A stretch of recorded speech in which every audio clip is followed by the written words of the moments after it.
예, 안녕하세요. 오늘은 스피킹 스킬에 대해서 얘기를 해보고자 합니다. 세 가지의 키워드가 있는데요. 첫 번째는 홀리스틱 어프로치와 애널리틱 어프로치의 구분. 어, 말하기나 발음을 가르칠 때 어느 부분에 초점을 기울여서 가르쳐야 하느냐에 대해서 얘기를 해볼 것이고, 두 번째, 디스코스 마커. 이게 중요한 개념인데, 여기에 대해서 얘기를 해볼 거고요. 그 다음, 미닝풀 청크. 덩어리가 돼서 나오는 표현들, 덩어리. 같이 나오거나 뭉쳐서 나오는 표현들이 있죠. 예를 들면, How are you에 대해서 I'm fine, thank you, and you 이런 식으로 뭉쳐서 나오는 표현들에 대해서 어떤 것들이 있는지 얘기를 해보고자 합니다. 먼저 introduction, 도입 단계인데요. 여기에 나오는 개념들을 이게 시험에 나온다. 그래서 외우는 것보다는 그냥 기본 개념으로 이해를 해주시면 좋겠습니다.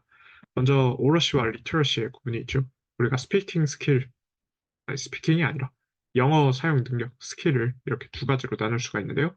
첫 번째는 오러시, 구어 능력이라고 얘기를 하죠. 여기 오러가 입구할 때 입구자를 써서 구어 능력이 되고요. 이 오러시에는 리스닝 스킬과 엄마야, 스피킹 스킬 이렇게 두 가지가 존재를 합니다. 리터러시는 반대로 우리가 문해력이라고 보통 얘기를 합니다. 우리가 보통 언어 사용 능력이다라고 얘기를 하면 리터러시 이거 하나만을 가지고 얘기를 하는 경우가 있는데 그거 리터러시는 사실상 글에 관련된 능력, 글을 쓰고 읽을 수 있는 능력. 그러니까 쓰는 게 먼저죠. 쓰는 걸 먼저 말했으니까 쓰는 건 writing. 그리고 리딩에 관한 이러한 능력이기 때문에 요거 하나로 언어 능력을 전부 얘기를 하기는 좀 곤란하다. 그래서 오러시와 리터러시, 언어 사용 능력이라는 건 구어 능력과 문해 능력 이렇게 두 가지로 먼저 나뉘게 된다라는 거를 얘기를 할 수가 있을 것 같습니다. 이 오러시와 리터러시의 구분은 어느 방법으로 정보가 전달이 되느냐, 채널, 정보 전달의 그 통로라고 얘기를 할게요. 어느 방법으로 정보가 전달되느냐에 따라서 갈리게 됩니다. 그래서 오러시 구어 능력 같은 경우에는 입으로 정보가 전달이 되고요. 리터러시 같은 경우에는 글자, 써져 있는 무언가로 정보가 전달이 된다고 볼 수가 있겠죠. 오러시는 다시 두 가지로 나뉘어져서 oral 스킬과 oral 스킬 이렇게 두 가지로 나뉘게 됩니다. oral 같은 경우에는 우리가 auditory, 청중할 때 같은 AU라는 어근을 사용을 하지 않습니까? 그래서 듣기 능력을 oral 스킬이라고 얘기를 하고요. 말하기 능력을 이제 oral 스킬이라고 얘기를 할 수가 있는 것이죠.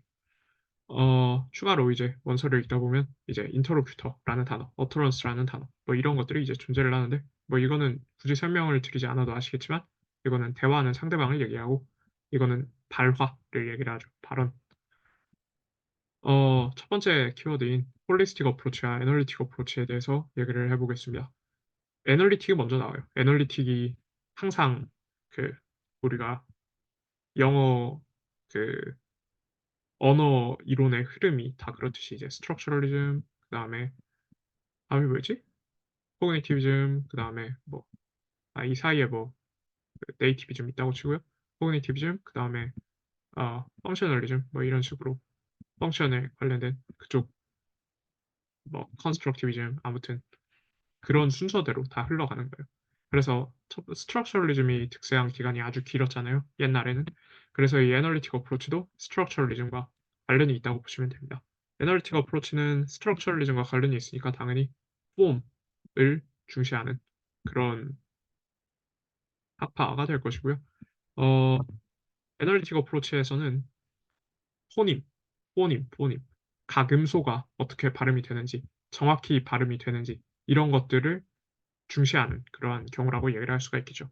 뭐 중시한다기보다는 정확히 말하면 발음을 똑바로 하는 것이 제일 중요하다. 이런 식으로 보는 입장이라고 생각을 하시면 될 것 같아요. 예를 들면 사과 있죠, 사과. 애플.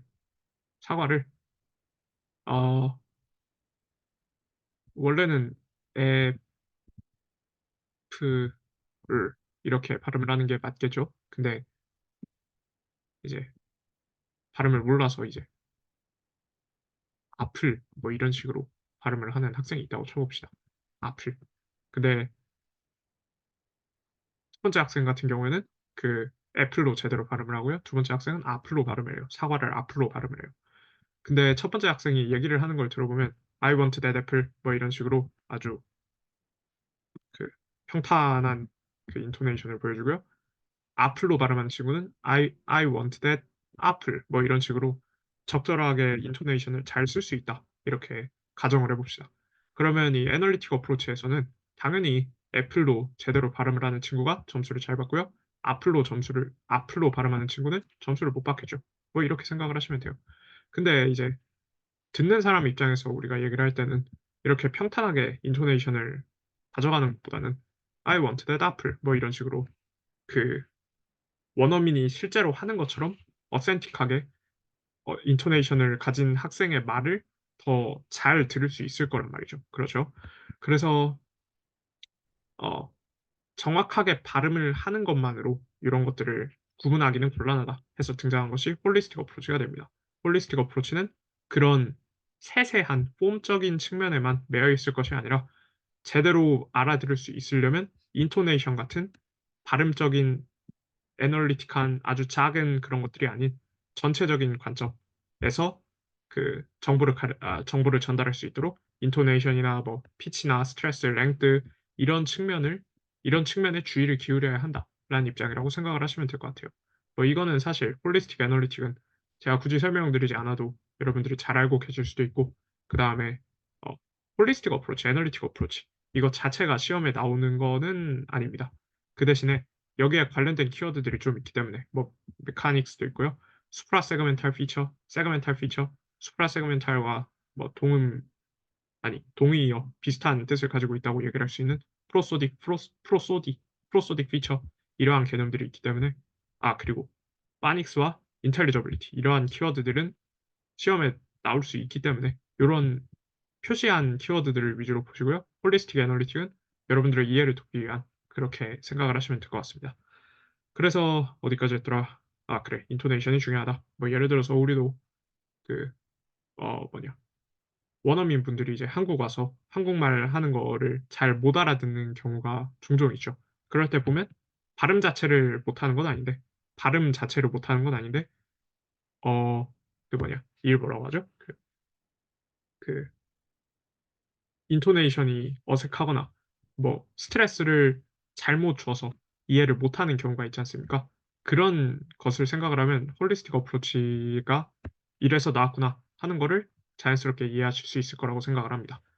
그래서 홀리스틱 어프로치 같은 경우에는 이제 수프라 세그멘탈 피처, 네. 애널리틱 어프로치 같은 경우에는 세그멘탈 피처를 중시하고요. 세그멘탈이라는 것은 분절음을 얘기를 하죠. 그래서 각각의 음이 어떻게 소리 나는지를 중시하고 발음을 제대로 하는 거에 초점이 가 있다면 홀리스틱 같은 경우에는 발음을 제대로 하는 것도 뭐 물론 당연히 중요하겠지만 그것보다는 이해를 하는 것에는 이제 이해를 하는 것을 위해서 인토네이션 같은 수프라 세그멘탈 피처, 프로소딕 피처 이런 것들에 주의를 기울여야 한다. 이러한 입장으로 보시면 될 것 같습니다. 까먹고 얘기를 안 한 게 있는데 이 메카닉스라는 개념이에요. 메카닉스는 뭐냐면 폼이 있지 않습니까? 폼 미닝 펑션 이렇게 세 가지 중에서 폼이 있지 않습니까? 이 폼에는 뭐 여러 가지가 있을 수가 있겠죠. 문법도 이제 폼이라고 하고 단어도 폼이라고 하고 복화도 폼이라고 하고 에이씨 단어예요, 단어. 단어도 이제 폼이라고 하고 뭐 아무튼 여러 가지를 폼이라고 할 수가 있는데 메카닉스는 쉽게 말하면 그냥 폼 중에서 제일 작은 부분이다. 이렇게 이해를 하시면 될 것 같아요. 뭐 예를 들어서 스펠링을 잘 쓰자. 아니면 점을 잘 찍자. 쉼표는 언제 찍고 그다음에 이걸 뭐라고 하지? 이걸 뭐라고 했죠? 쉼표 말고 이걸 뭐라고 하지? 잘 모르겠어요. 점은 언제 찍느냐? 인용할 때 뭐 이 쌍따옴표를 쓰냐 아니면 따옴표 하나를 쓰냐 뭐 이런 것들에 대해서 다룰 때 그리고 각각의 어디 갔니 각각의 알파벳이 어떻게 소리 나느냐 이런 것들에 초점을 기울이는 게 메카닉스라고 보시면 될 것 같습니다. 메카닉스는 기출에 두세 번 나왔기 때문에 이거는 잘 알아두시면 좋을 것 같아요. 나중에 기회가 있으면 또 얘기를 하겠습니다. 그래요. 그래서 이 홀리스틱과 애널리틱 어프로치와 관련된 개념으로 이제 두 가지의 어프로치를 또 들 수가 두 가지 어프로치를 들 수가 있는데 하나는 파닉스고요. 파닉스는 제가 굳이 설명을 안 드려도 여러분들이 잘 아시겠죠? 다른 하나는 인텔리저빌리티. 이것도 앞에서 몇 번 설명을 드렸던 것 같은데 얘기를 해보도록 합시다. 파닉스 어프로치라는 거는 여러분들도 잘 알고 계시다시피 각각의 철자가 어떤 소리로 발음이 되는지를 가르치고 그것을 그러한 철자의 소리를 묶어서 이제 단어를 이해하는 그러한 어프로치라고 보시면 될 것 같습니다. 굳이 뒤쪽은 이렇게 괄호를 치면 좋을 것 같아요. 뭐 파닉스라는 게 꼭 단어를 외우는 데에만 관련이 있는 어프로치는 아니니까. 그래서 파닉스 어프로치는 뭐 예를 들면 이런 거죠. 뭐 사과라는 단어가 있다고 치면 이 사과를 뭐 시읒 누가 이 사과를 시읒 아 기역 오 이렇게 외웁니까? 이렇게 외우지 않죠. 각각의 철자가 어떻게 소리 나는지를 이해하고 그 소리들을 묶어서 하나의 사과로 인식을 하게 되죠. 그래서 파닉스 어프로치는 각각의 소리를 묶어서 인식하게 되면 뭐 좋다, 이해하기도 좋고 기억도 오래 할 수 있다. 뭐 그런 어프로치라고 보시면 될 것 같습니다. 뭔가 설명이 좀 뭐라고 해야 되냐? 대충 하고 있는데요. 어, 파닉스는 뭐 여러분들이 다 아시는 내용이니까 그냥 이 정도로 하고 넘어가도록 하겠습니다. 그 다음 인텔리저빌리티의 개념이 있죠. 인텔리저빌리티는 앞에서도 여러 번 설명을 했지만 정확한 애널리틱 어프로치에서 얘기하는 것과 같은 정확하게 발음을 가르칠 필요는 없다. 알아들을 수 있는 발음을 가르치는 것이 중요하다. 인텔리저블한 발음을 가르쳐야 된다. 그래서 그렇게 알아들을 수 있는 정도를 이제 인텔리저빌리티라고 얘기를 합니다.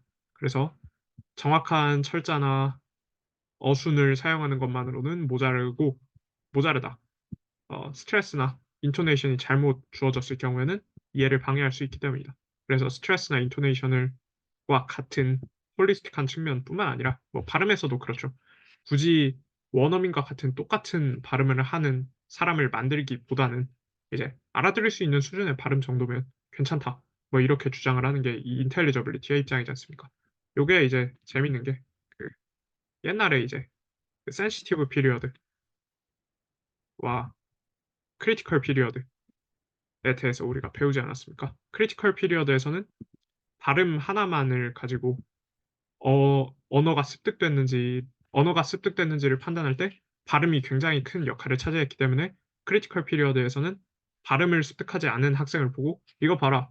크리티컬 피리어드가 있으니까 이렇게 어느 나이 먹어서 영어를 배우면 영어를 못 배우는 거 아니냐? 이렇게 주장을 했지만 점차 스트럭처리즘이 감소를 하기 시작하면서 폼에 대한 그러한 집중도 감소하게 되고 홀리스틱과 인텔리저빌리티 이러한 개념들이 등장을 하면서 센시티브 피리어드로 그, 그 뭐냐 이론이 좀 바뀌게 되지 않습니까? 이러한 것들도 다 그 언어 이론의 흐름과 다 관련이 되어 있는 거예요. 다 관련이 되어 있는 겁니다. 그래요. 재밌죠? 저만 재밌나? 다음으로 넘어가도록 하겠습니다. 디스코스 마커. 이거는 굉장히 중요한 개념인데요. 중요한 개념입니다. 중요한 개념이고, 이거는 언제든지 시험에 나올 수 있는 개념입니다. 이 디스코스 마커가 어디 갔니? 여기 있구나. 디스코스 마커가 어, 쉽다면 쉬운 개념이고요. 어렵다면 어려운 개념입니다. 왜 어렵냐면 여러 가지 개념들과 겹치는 부분이 있기 때문에 뭐 예를 들어서 갬빗 아니면 뭐 코이시브 마커, 코이시브 타이 뭐 이런 것들, 그다음에 필러 뭐 이런 것들이랑 겹치는 부분이 있기 때문인데 어, 얘기를 해보도록 합시다. 일단 디스코스 마커라는 것은 a word or phrase that is used for organizing discourse. 말 그대로 디스코스라고 하면 이제 spoken or written communication. 말 그대로 담화를 그 조직하는 것을 돕는 혹은 조직하는 데 사용되는 표현들 이렇게 얘기를 하죠. 이거는 이제 캠브리지 백과사전에서 따왔는데요. 참 이렇게만 보고 이해를 할 수 있으면 참 좋을 텐데 인생이 그렇게 쉽지가 않단 말이죠. 그래서 어떤 표현들을 연결하거나 아니면 조직하거나 아니면 그 매니지랑 오거나이즈랑 뭐가 다르지? 생각을 해봅시다. 저도 잘 모르겠어요. 그 다음에 나의 입장을 표현하는데 그렇게 조절하거나 아니면 나의 입장을 표현하는데 사용이 되는 여러 가지 표현들 아니면 뭐 그냥 쉽게 말해서 디스코스를 돕는 여러 가지 표현들을 우리가 디스코스 마커라고 얘기를 하는 것이죠. 디스코스 마커는 어 이게 다양합니다. 다양한데 예를 들어서 제가 이걸 구글에 쳐봤어요. 디스코스 마커 리스트. 그러면 이렇게 쫙 나와요. 쫙 나오는데 각 그림 하나마다 외울 게 엄청 많잖아요. 그래서 각 그림 하나마다 외울 것도 많고 이런 것들이 뭐 예를 들어서 제가 갬빗 리스트, 컨버제이셔널 갬빗 리스트 똑같은 걸 쳐도요. 겹치는 게 굉장히 많이 나오지 않습니까? 그래서 이런 것들을 이런 상세한 예시들을 다 외우지는 마시고요.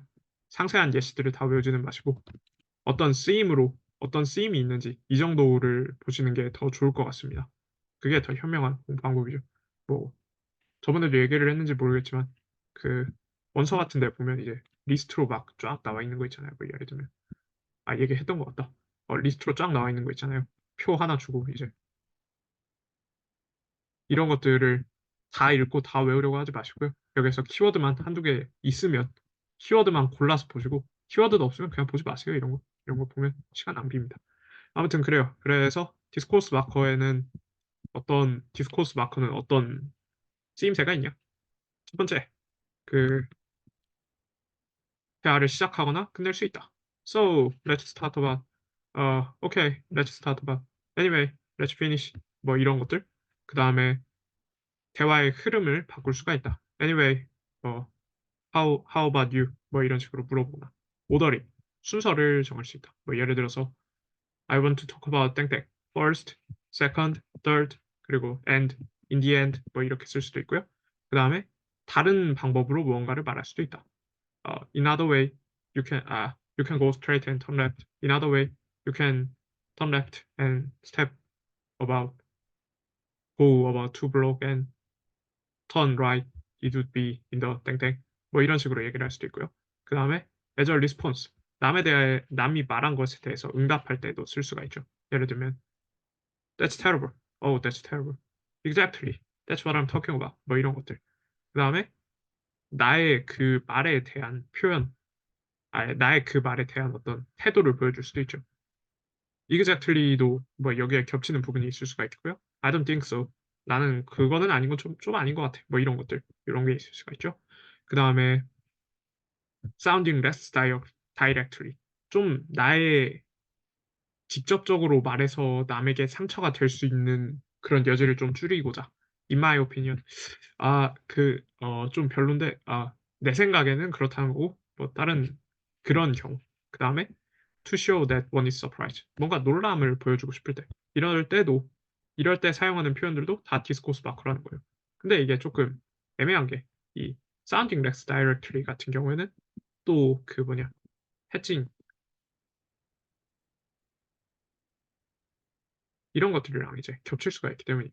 그래서 이걸 어떻게 외우냐? 이런 것들은 솔직하게 말하면 그 완전히 어떤 차이점이 있는지는 솔직하게 말하면 저도 잘 모릅니다. 근데 어느 부분에 초점이 가 있는지를 보세요. 뭐 예를 들어서 해칭 같은 경우에는 sounding less directly라는 정의만을 가지고 그 해칭을 만들어야 되고요. 디스코스 마커는 좀 더 넓은 입장이죠. 예를 들어서 디스코스 마커라는 것은 담화를 도울 수 있는 모든 표현이다. 라고 한다면 해칭 같은 경우에는 상대방에게 피해를 어, 뭐라고 해야 될까? 정확하지 않은 뉘앙스를 줌으로써 내가 가질 수 있는 책임을 줄인다. 이런 거를 이제 해칭이라고 하지 않습니까? 그래서 범위가 어떻게 되는지를 일단 판단을 하시고요.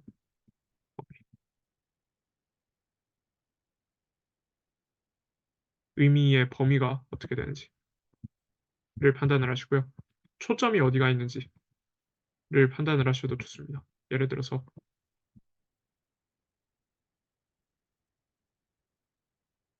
이 디스코스 마커가 기능을 하는 방법이 그 담화의 코헤런스를 높이는 방식으로 기능을 하는데요.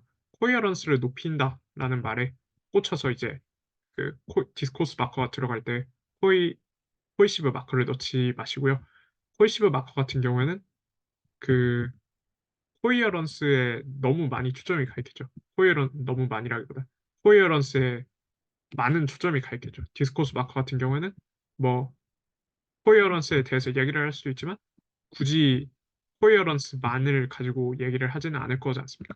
디스코스 마커가 답이려면 뭐 담화에 대한 내용이 있다든지 아니면 이런 다양한 종류들에 대한 다양한 쓰임새에 대한 내용들이 있다든지 해야 될 텐데 그렇지 않고 코헤어런스나 코이시브나 뭐 코이시브 마커에서도 이제 두 가지의 종류가 나눠지지 않습니까? 그래메리컬 코이전과 그 렉시컬 고이전 이렇게 두 가지로 나뉘어지게 되는데 이런 얘기를 하지 않고 뭔가 특징적인 얘기를 하지 않는다면 그거는 코이시브 마커가 아니라 디스코스 마커가 답이 되겠죠. 그래서 초점이나 특징적인 표현이 어디 가 있는지 이런 것들을 생각을 하는 것도 그 빈칸 채우기를 할 때 좀 유용한 키워드가 되지 않을까 싶습니다. 제 의견이에요. 그 다음에 이거는 심화입니다. 디스코스 마커의 여러 가지 특징이 있는데 디스코스 마커는 듣는 사람의 이해할 수 있는 정도를 높일 수 있다. 뭐 이런 특징을 가지고 있고요.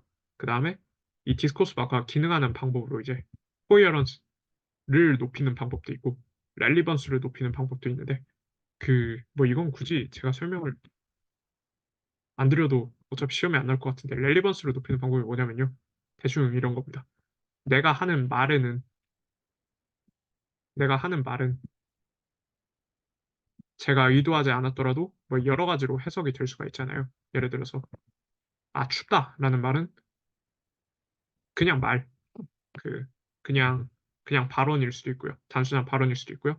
아니면 뭐 놀람일 수도 있고 아니면 창문 좀 닫아라일 수도 있겠고. 그다음에 또 뭐가 있을까요? 어, 춥다. 또 뭐가 있을까요? 그냥 세 개만 있다고 합시다. 아무튼 이렇게 내가 하는 말은 여러 가지로 해석이 될 수 있지 않습니까? 근데 디스코스 마크를 쓴다는 것은 이 여러 가지 해석이 될 수 있는 여지를 줄이 여러 가지 해석이 될 수 있는 여지 중에서 제일 렐레번트한 해석으로 우리를 이끈다. 뭐 이렇게 얘기를 합니다. 제가 어, 뭐냐 뭔가 묘하게 번역체가 돼서 여러분들이 이해를 하셨는지는 잘 모르겠는데 아무튼 그래요. 뭐 이것도 그냥 이해 안 되면 넘어가셔도 됩니다. 그래요. 그래서 디스코스 마커는 또 이러한 특징들이 있다. 첫 번째, 음성적으로 크게 포커스가 가지 않는다. 뭐 마치 그 펑셔널 몰핌처럼 굳이 여기에 초점을 두기보다는 어, I don't think so. Well, actually, well, 뭐 이런 식으로 대충 넘기는 경향이 있다. 그 다음에 그 syntaxical, 그 syntactically independent, 문법적으로 자리에 크게 그 구애를 받지 않고요. 보통은 첫 번째에 나오고요. 그 다음에 뜻을 가질 수도 있고 안 가질 수도 있다. 이러한 특징을 가지고 있습니다. 이게 좀 재밌는데요. 뭐 예를 들어서 한국말로 하면 이제 뭐 그런 거죠. 제가 스트레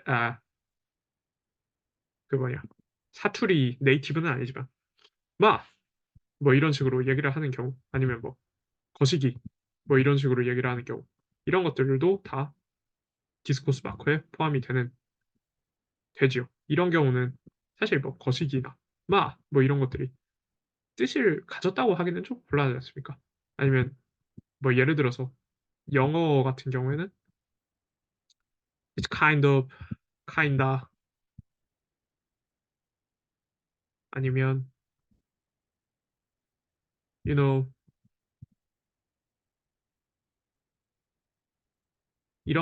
이런 표현들을 꼭 뜻을 가지고 말을 하지 않는 경우들이 있죠. 뭐 예를 들어서 마치 말버릇처럼 it's kinda, well, it's kind of, yeah, it's kind of 뭐 이런 식으로 얘기를 하거나 you know 뭐 이런 식으로 말버릇처럼 얘기를 하는 경우 꼭 뜻을 가지고 있지 않은 경우 이런 것들이 있을 수가 있죠. 이런 것들도 이제 디스코스 마커의 특징 중에 하나다. 뭐 그렇게 보시면 됩니다.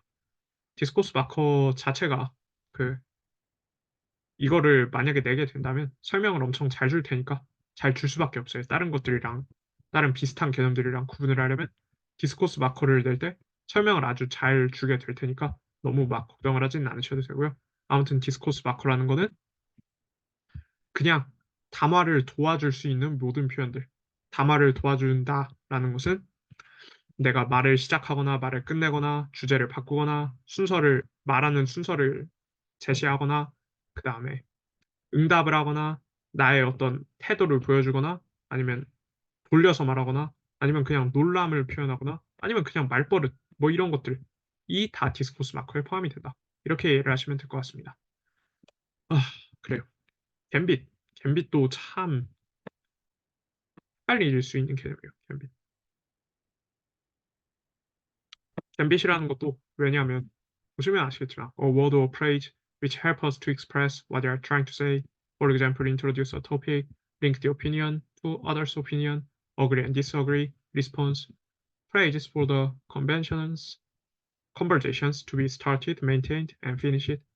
Conversations for conversations which are used to establish, maintain, and end contact. 왜 점이니? Helping to cement segments of talk into a discourse. 이거 보시면 요거랑 여기네. 그 a word or phrase that is used for organizing discourse랑 크게 다른 점을 못 느낄 수가 있기 때문이죠. 저도 뭐 확답을 드릴 수는 없지만 갬빗 같은 경우에는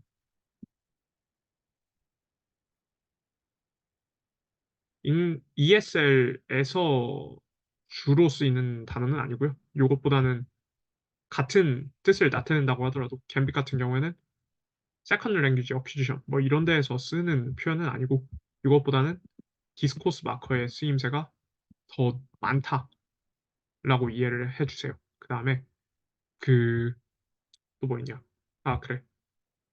디스코스 마커는 상대적으로 짧고 뭐 갬빗은 상대적으로 길다. 뭐 이렇게 얘기를 하는 경우도 있습니다. 뭐 예를 들어서 앞에 보시면 So right, okay, anyway, and burst in the end, in other way. 뭐 이렇게 좀 짧은 경향이 있는데 갬빗 같은 경우는 I am going to introduce, excuse me, my first opinion is 점점점 뭐 이렇게 프레이즈인 경향이 있다라고 얘기를 프레이즈가 아니지 센텐스인 경향이 있다라고 얘기를 하는 책이 있어요. 근데 이 두 번째 차이점 같은 경우에는 디스코스 마커는 짧고 갬빗은 길다라는 차이점 같은 경우에는 사실 이건 책 쓰는 사람 맘대로이기 때문에 문제 내는 사람이나 책 쓰는 사람 맘대로이기 때문에 어, 길이만을 가지고 갬빗이냐 디스코스 마커냐를 결정하는 거는 조금 어, 안될 것 같다라고 생각을 합니다.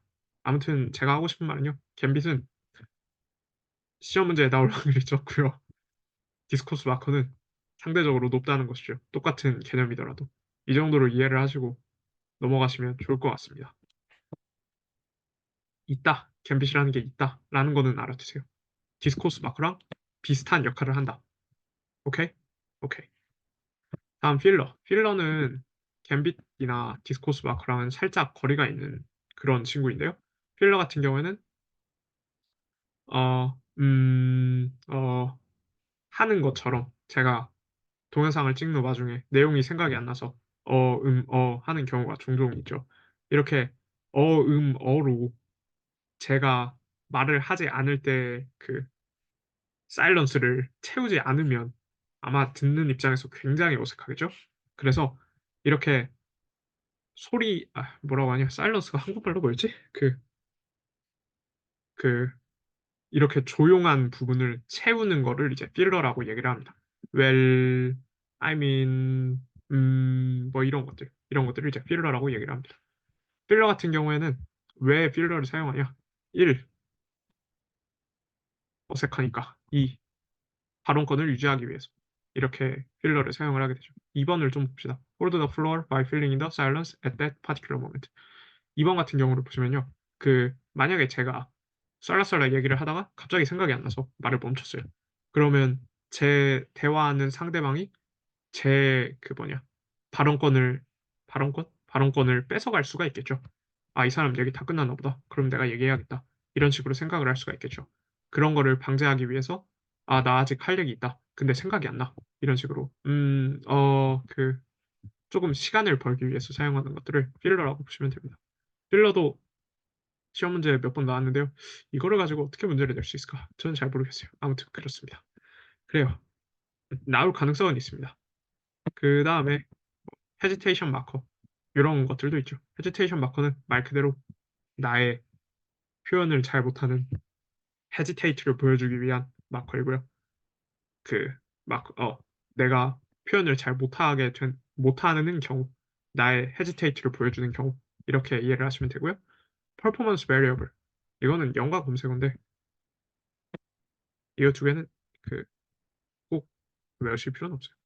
퍼포먼스 막 베리어블이라는 건 퍼포먼스 에러를 다르게 얘기하는 경우입니다. 그래서 내가 계획을 세우고 말하는 게 아니라 지금 하는 것처럼 프리스타일로 말하게 되는 경우에 발생하는 뭐 여러 가지 에러들 이런 것들을 이제 퍼포먼스 베리어블 변인이라고 얘기를 하죠. false start 이거는 알아두셔야 합니다. 이거는 begins a sentence but does not finish it. 말을 시작했는데 말을 못 끝내서 다시 하는 경우를 false start라고 얘기를 합니다. false start도 이제 책 쓰는 사람에 따라서 정의를 여러 가지로 하는데요.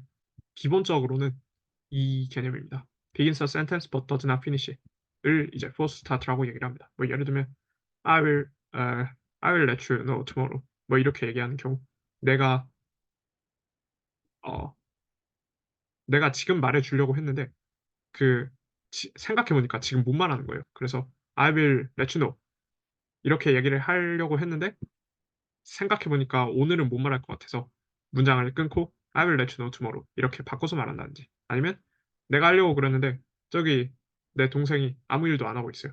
그래서 아, 엄마가 나한테 집안일을 시켰는데 나는 공부를 열심히 하고 있는데 저기 내 여동생이 아무것도 안 하고 있어요. 그래서 Okay, I will do. 근데 여동생을 보고 no, she will do. 뭐 이런 식으로 고쳐서 말하는 경우. 이런 것들이 이제 false start라고 얘기를 하죠.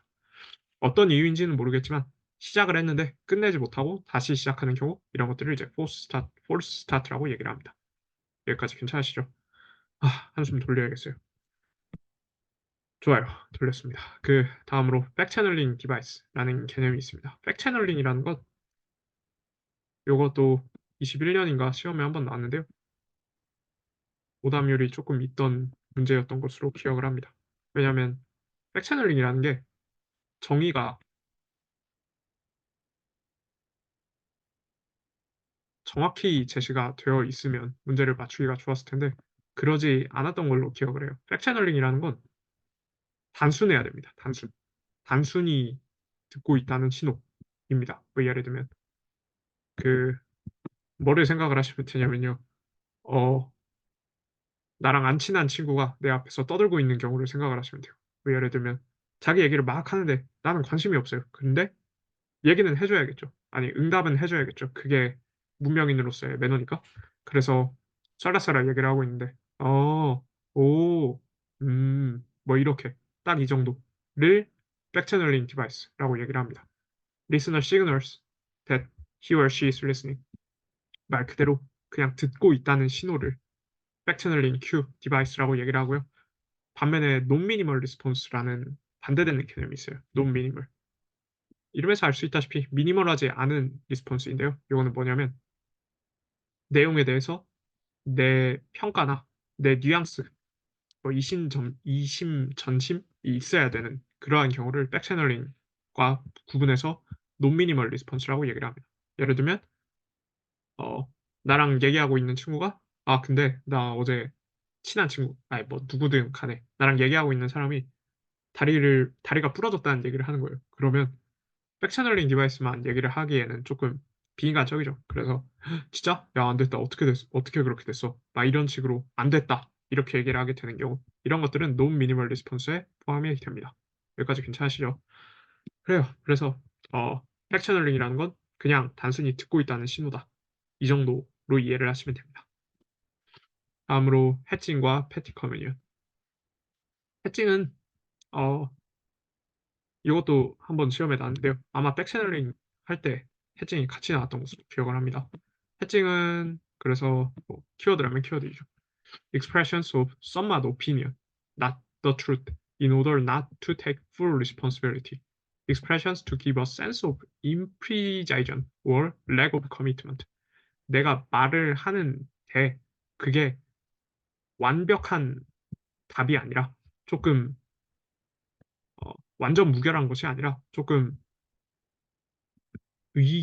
나의 의견에서 나온 거나, 어, 내가 보기에는 이렇다. 뭐 이런 식으로 얘기를 하게, 내가 보기에는 이라는 뭔가 비전문적인 뉘앙스를 주는 그러한 표현들을 이제 해칭이라고 얘기를 합니다. 해칭을 왜 쓰냐면, 보다시피, in order not to take full responsibility. 모든 책임을 가지지 않기 위해서 이 해칭을 사용을 하죠. 뭐 예를 들면, 그, 아주 무서운 교수님이 있다고 쳐봅시다. 아주 무서운 교수님이 나한테 질문을 하는 거예요. 질문을 했는데, 물론 답은 해야겠지. 답은 해야겠는데 당연히 틀릴 가능성이 있겠죠. 그래서 제가 그렇게 읽은 것 같습니다.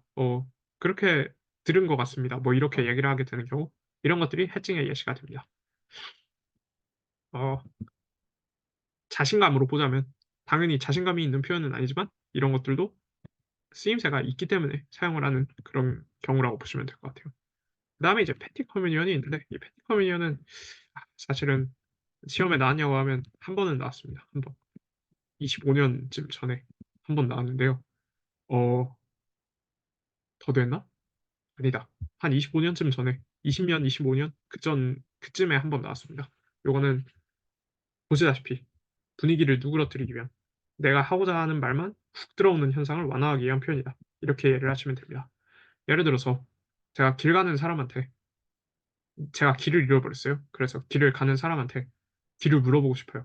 그래서 그 사람을 붙잡고 여기 어떻게 가요? 라고 물어보면 좀 무섭죠. 듣는 입장에서 좀 무섭죠. 그리고 좀 꺼려할 수도 있어요. 그래서 그렇게 뭔가 내가 하고자 하는 말만 훅 들어오는 거를 완화하기 위해서 저희 선생님 죄송하지만 이런 식으로 표현을 넣어주는 거예요. 그렇게 넣어주면 뭔가 나와의 연대감이 생겨서 대답을 잘 해주게 되는 그러한 현상이 발생하게 되죠. 그래서 excuse me 같은 것을 how can I get to 뭔가 부탁하는 거 앞에 excuse me 같은 거를 넣는다든가 그런 것들이 이제 패티 커뮤니언의 예시가 됩니다. 괜찮으시죠? 패티 커뮤니언은 이제 미티게이션이라는 표현들 안에 있다고 얘기를 할 수가 있는데요. 미티게이션은 뜻 자체가 완화죠, 완화. 완화. 프라그매틱스에서 미티게이션이란 화양론에서 미티게이션이란 어떤 프레이즈인데 used to reduce or soften the possible negative impact of what is said. 어떤 부정적인 영향을 줄이고자 사용하는 표현들을 mitigation, 완화라고 얘기를 한다. 이렇게 이해를 하시면 좋을 것 같습니다. 괜찮으시죠? 그래서 숨 한번 돌리기 위해서 잠깐 나누면 디스코스 마커에서 갬빗까지 얘기를 했고요. 그 다음에 필러까지 이제 얘기를 했고 나머지들은 조금 좀 뭐라고 해야 되냐 짜잘한 친구들에 대해서 얘기를 했습니다. 그중에서 폴스 스타트나 백채널링, 논미니멀, 해칭 이런 것들 같은 경우에는 조금 알아두시면 좋을 것 같아요. 제가 여기 밑줄을 안 쳤네요. 이거는 보셔야 됩니다. 자, 그래요. 다음으로 이제 파라링귀스틱 클루가 있는데요. 파라라는 건 위라는 뜻이에요. 위. 예를 들어서 패러다임, 그 다음에 파라슈트. 아, 이건 맞나? 그 다음에 그 뭐냐 신태그메릭 릴레이션과 패러디그메릭 릴레이션 할 때도 이 파라라는 접두사가 나왔었죠. 그래서 패럴링귀스틱 클루스라는 것은 어디 갔어? 반언어적인 표현들처럼 언어적인 폼이나 랭귀지, 발화적인 표현들이 아니라 그것 위에서 그것 위에 있는 요소들을 이제 패럴링귀스틱 클루 혹은 패럴링귀스틱 피처라고 얘기를 합니다. 뭐 예를 들면 제스처나 억양이나 속도나 뭐 랭트, 말과 말 사이에 넣는 어떤 길이들, 뭐 이런 것들, 표정들 이런 것들이 다 패럴링귀스틱 클루가 됩니다. 어, 그래요. 그렇습니다. 마지막으로 오늘의 마지막 키워드인 청크에 대해서 얘기를 얘기를 해보도록 합시다. 청크는 말 그대로 덩어리인데요. 덩어리로 같이 나오는 표현들을 묶어서 청크라고 얘기를 합니다. 청크라고 할 때는 뭐 이걸 뭐 굳이 분류를 한다면 이것도 다 책 쓰는 사람마다 달라질 수가 있겠지만 청크를 뭐 굳이 분류를 한다면 청크 혹은 미닝풀 청크라는 개념이 제일 넓고요. 그 아래에 뭐 여러 가지가 있다. 이렇게 얘기를 하죠. 미닝풀이라는 것을 넣는 이유는 당연히 의미가 있으니까 미닝풀 청크라고 얘기를 하는 것이죠. 그래서 청크는 보통 이제 로트러닝으로 배우는 경향이 많지 않습니까? 뭐 예를 들어서 제가 여러분들한테 Hi, how are you? 이렇게 얘기를 한다면 여러분들은 마치 무조건 반사처럼 I'm fine, thank you, and you를 답을 하시죠. 그렇게 보통 로트러닝으로 배우는 경향이 많지만 그럼에도 불구하고 학생의 어큐러시나 플루언시를 높일 수 있다. 이런 장점이 존재를 합니다. 특히 어센티시티도 높일 수 있겠죠. 왜냐하면 이런 표현들이 당연히 어센틱한 표현들이니까 청크를 몇 가지로 나눌 수가 있는데요. 미닝풀 청크는 뭐 아까도 얘기를 했지만 책 쓰는 사람마다 다를 수가 있어요. meaningful chun크는 phrase나 sentence를 다 포함하는 그런 개념이라면 formulaic expression이나 formulaic chunk라는 것은 문장 단위, sentence, I'm fine, thank you, and you를 formulaic expression이라고 얘기를 합니다. 예를 들어서 chunk 같은 경우에는 그 뭐가 있을까요? 어, 뭐 갑자기 생각이 나네요. 노래 중에 핫 서머라는 노래가 있지 않습니까? 이런 것들도 이제 이거는 뭐 콜로케이션에 가깝나? 가깝다고 해야 하나? 뭐 아무튼 이런 것들을 이제 다른 예시를 한번 들어보겠습니다. 어, 잠깐만 시간을 주세요.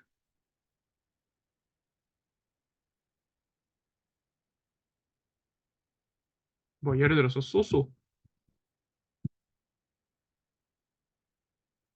so far, so good 뭐 이런 것들은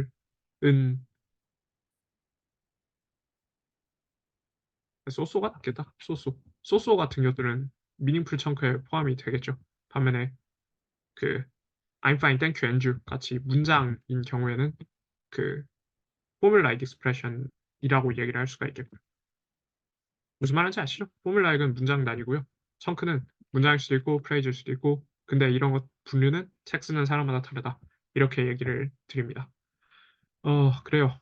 청크 중에서도 특이한 청크가 있는데요.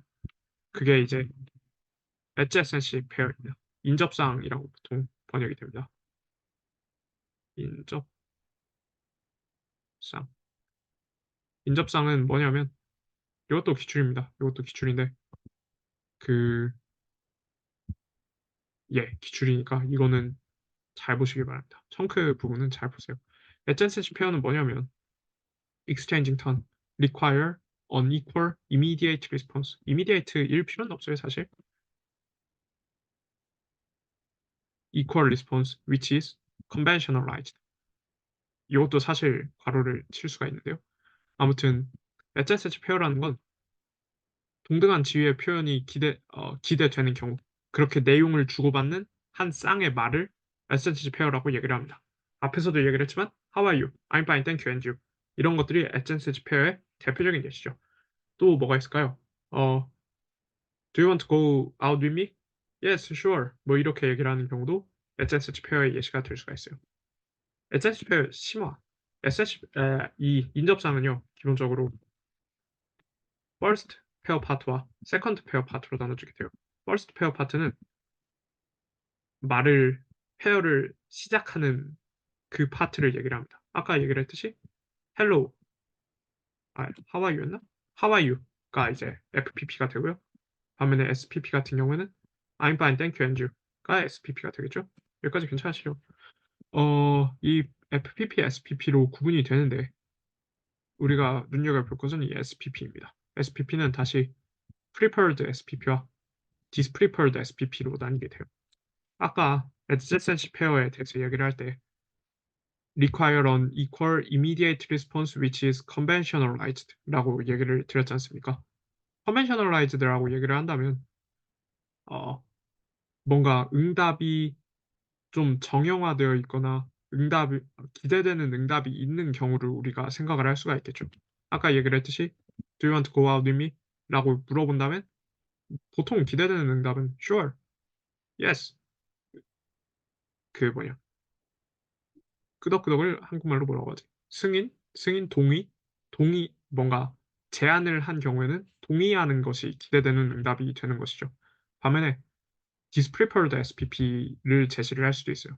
그럼 이거는 뭐냐? 요거는 Do you have time? 이라고 물어보는 것에 대해서 Sure 이라고 짧게 빠르게 기대되는 conventionalized 된 그런 응답을 한다면 그거는 prepared SPP가 되는 것이고 반면에 disprepared SPP 같은 경우는 Do you have time? 이라는 것에 대해서 Well, actually I'm kind of busy right now, but I think I can make some time at evening. I have a midterm test at 5, so how about mid at 7? 뭐 이렇게 보시면 아시겠지만 길죠. 길고 이 한마디에 대해서 이거는 굉장히 길죠. 세 줄이나 되니까 길고 어 여러 가지 요소들이 있어요. 일단 소프트너 뭔가 뒤에 나올 부정적인 말을 약화시킬 수 있는 그런 표현이 있고요. 그 다음에 내가 이런 사정이 있어서 못 가라는 이유나 핑계가 있고요. 그 다음에 언제 만나는 건 어떨까? 대안을 제시를 할 수도 있고요. 안 할 수도 있죠. 그래서 dispreferred 같은 경우에는 일단 길다. 그리고 말 그대로 기대되는 응답이 아니다. 이렇게 생각을 하시면 될 것 같습니다. 기대되는 응답이 아니고 여러 가지 핑계나 대안 같은 것이 제시가 될 수 있다. 이렇게 생각을 하시면 좋을 것 같습니다. 여기까지 공부를 아니 이런 것들은 아마 HSG 페어가 문제에 나오면 이런 것들은 보기로 줄 거지만 그럼에도 불구하고 알고계시면 좋을 것 같아요. 마지막 prefabricated pattern. 이거는 빈칸이 있는 문장이에요. 주로 뭐 우리가 그 여행 가기 전에 영어 상황 영어 회화 제 책장에 꽂혀 있네요. 상황 영어 회화 124, 124 뭐 이런 책 같은 거를 사서 가지 않습니까? 생존 회화에서 보이는 거. 뭐 예를 들면 How much is this 땡땡 아니면 How can I get to 땡땡 뭐 이런 식으로 여기에 빈칸이 있어서 이런 빈칸을 바꿔서 채워 넣어서 내가 하고자 하는 말을 할 수 있는 그런 문장들, 그런 표현들을 prefabricated pattern이라고 얘기를 합니다. 여기까지 괜찮으시죠? 그래요. 오늘 생각보다 왜 이렇게 힘들었는지 모르겠네요. 아마 응집성이 떨어져서 그런 것 같아요. 그래서 오늘은 일단 뭐 인트로덕션 잠깐 얘기를 했고요. 홀리스틱 어프로치와 애널리틱 어프로치 얘기를 드렸습니다. 여기에 관련된 메카닉스, 세그멘탈, 수프라세그멘탈, 파닉스 인텔리저빌리티라는 키워드들이 있었고요. 디스코스 마커, 굉장히 다양한 역할을 하는 담화를 돕는 표현들이 존재를 했습니다. 이거는 굉장히 중요한 키워드이고요. 어, 뭐 잡다한 특징에 대해서 말씀을 드렸고요. 갬빗, 갬빗과 디스코스 마커를 헷갈릴 수가 있는데 보통은 디스코스 마커라는 표현을 더 많이 쓴다. 그리고 디스코스 마커라는 표현을 더 많이 쓴다. 이 정도로 이해를 하시고 그냥 넘어가시면 될 것 같아요. 갬빗과 디스코스 마커를 구분하는 문제가 나오지는 않을 것 같아요. 제 생각에는 그렇습니다.